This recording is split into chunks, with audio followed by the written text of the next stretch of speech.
Hey, good morning, everybody. Hope you're having a great day today, and something else amazing happens to you later on today because you are amazing. And I'm way tired this morning. I just feel wore out. But you know what? It's going to be a good day anyway because I said so. As I'm driving this morning, I was thinking about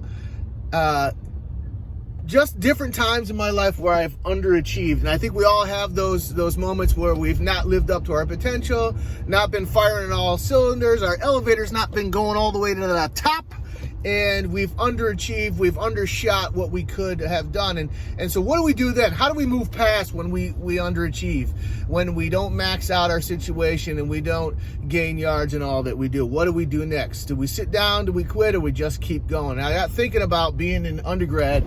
I was at the College of St. Rose, and I was in classes, and some semesters I'd be on the dean's list, and other semesters I'd take it easy and end up on not the dean's list and end up with a D in a course, and so my GPA would fluctuate here, there, and everywhere. I remember I was taking a geology course. This freaking course was 5.5 hours lab and lecture mix on a Wednesday night. And I was thinking, wow, I made it. I made it right to hell.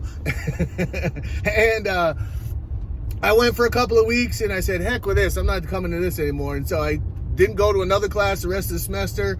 Went back to the end of the semester, took a 20-page final, and ended up with a D in the course. Not surprising. But that lowered my GPA. And so that kind of yo-yo, I ended up getting out of graduating with my undergrad with a 2.8 GPA, and had to slap that on as an attachment to my resume as I was applying for teaching jobs. Now, at the time, when you realize there's, a couple of hundred applicants at least per open position, that my GPA didn't move me to the top of the pile a lot. And so this was kind of the process of me applying for jobs when I first out of college. So I would send out my resume, I immediately get calls, and so I go in and I do the interview, and after, like, wow, you're great, we want to hire you, send us your resume, or send us your transcripts. So I'd send them my transcripts, and the next thing I would get is, dear Mr. Hughes, we're sorry to inform you, you suck at school.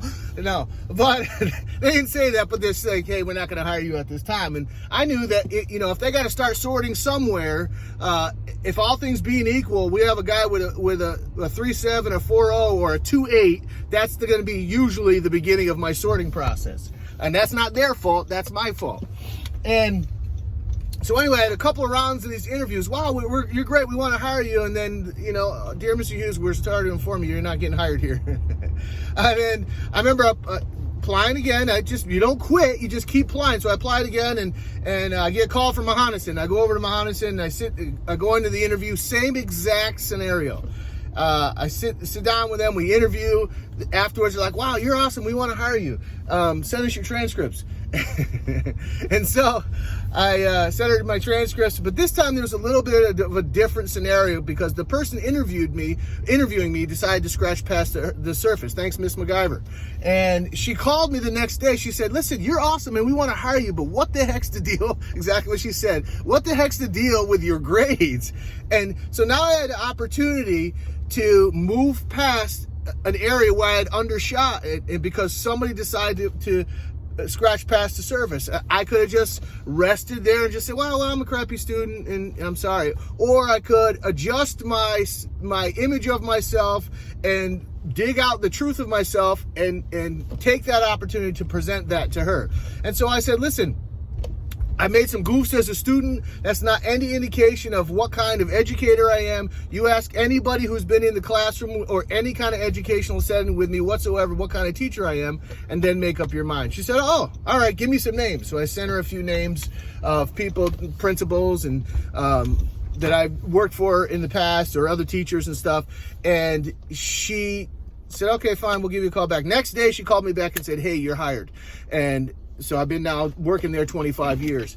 Two things happened there that were a blessing to me. Number one, I had somebody that was interviewing me decided to scratch past the surface. And number two, I didn't rest in the area where I had undershot before. I didn't say, all right, well, that must be me. I'm an undershooter. I'm an underachiever. No. I'm going to take whatever opportunity I'm given to display who I really am. Forget all that underachieving, because that was yesterday, and I can't change an underachievement, but I can change what I do today. I can change what I think today. I can change what I present to you today, and I can change how I am today. And so I took that opportunity, and now I'm having a fun and glorious career as an educator, because somebody scratched past the surface, and I decided not to rest where I underachieved.